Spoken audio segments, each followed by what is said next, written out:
Hi, I'm Hi. Orlando Salerno from Urbana Radio, Asunción, Paraguay. Kneecap, welcome to Paraguay. Nice to meet you, Orlando. Nice to meet you too. Kneecap just released their second album, and it seems crazy after all the things that you guys went through with just one album. It's just the beginning, right? Yeah, it's I suppose like whenever bands start out, there is a kind of progression. But yeah, we had one album out, and I think after our first song, Carta came out, it kind of got a bit of a following in Ireland.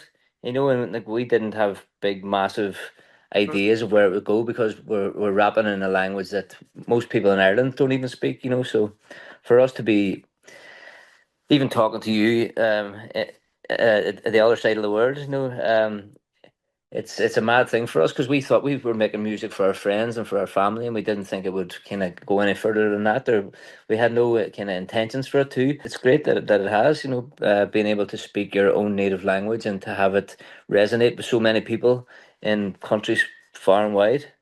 Is a magical thing. Yeah, actually, in Paraguay, we have our native language as well, the Guarani. Oh, lovely. Hmm. Yeah, and like whenever we brought out the film, we met people from all around the world who have their own native languages, and it's the same kind of story in a lot of these countries. Is that the majority language or the colonizers' language? And I suppose it happened with the Spanish and the Portuguese around in South America as well. Where they came in, and it's always the majority language tries to wipe out the smaller language, and it's a way for a colonizing power to try and make you more like them, to civilize these savages, and as the English said about the Irish as well. So yeah, it's a kind of it's an international story, the story of minority languages fighting to just to survive, and that's where we are now, and that's what Kneecap does. We're trying to bring the Irish language to places it's never been before, and here we are in Paraguay. Exactly. As an Irish band, we have Kneecap, Fontaine, DC. In the past, we had Sinead O'Connor, who also fought for the Palestinian cause. It seems like a common sense of brotherhood to fight against the colonialism from Iran and the Palestinian people. Not just Palestine, but like especially Palestine at the minute because of the genocide that's happening there.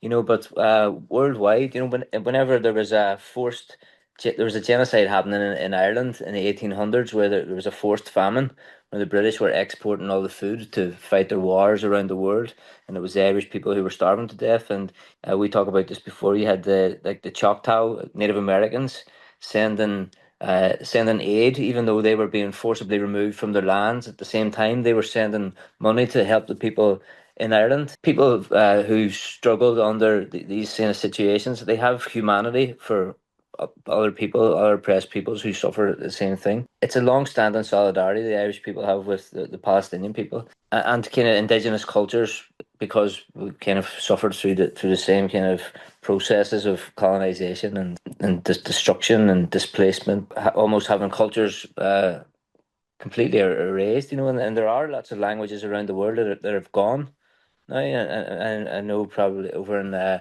South America, a lot of the indigenous languages probably have gone as well. And once a language goes, it's very hard to get it back or almost impossible. And speaking of this new album, I want to know about the creative process, how it was made it in the middle of courtrooms, controversy, mainstream media attacks, and Sharon Osbourne. The lovely Sharon Osbourne.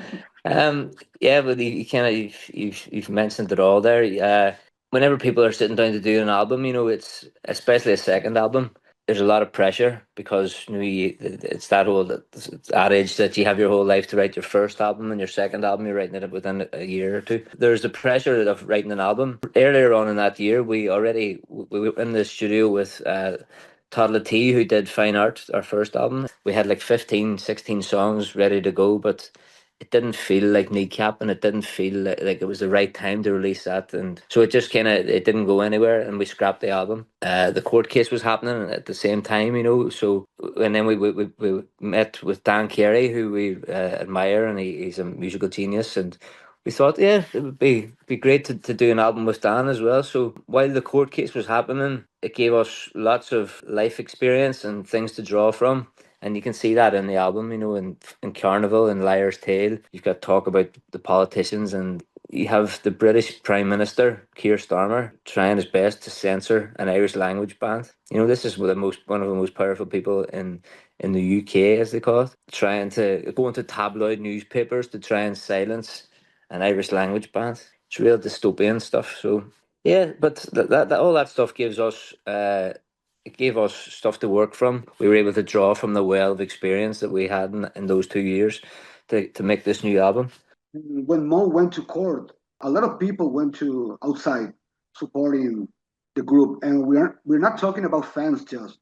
I mean, there was a whole movement of citizens embrace the same cause. Yeah, so whenever you have governments trying to silence artists, it's a very bad precedent to set, and it's a slippery slope because that's how fascism thrives in that kind of situation. So yeah, it was important, and all those people outside of the court, they know that, and that's why they were there in support of us and showing the government that people do care what's happening in Palestine. People do care about what the government don't care about, basically. I'm saying this because other artists like Billie Eilish, Dua Lipa, Olivia Rodrigo, The Strokes are speaking about the humanity crisis in Gaza. Why are the authorities chasing Kneecap only in this way? Yeah, that's a question we ask ourselves as well. I'm not too sure of the answer. Yeah, I think that they feel that we represent maybe, I guess, a strong resistance to colonial powers. You know, like we're an Irish language band, and like these people who are in charge of these countries see us as some kind of threat to them being able to just do what they want. You know, like they don't like people challenging. For those people, it's even controversial for us to be speaking Irish in Ireland. This is what you're up against. So yeah, I don't know why they challenge us. Maybe it's because we're really beautiful. I don't know. That's why I wear the balaclava. Well, DJ Próvai, thank you very much for this interview. Orlando, thank you very much. Hopefully we'll see you someday in Paraguay. Please come to South America. We would love to.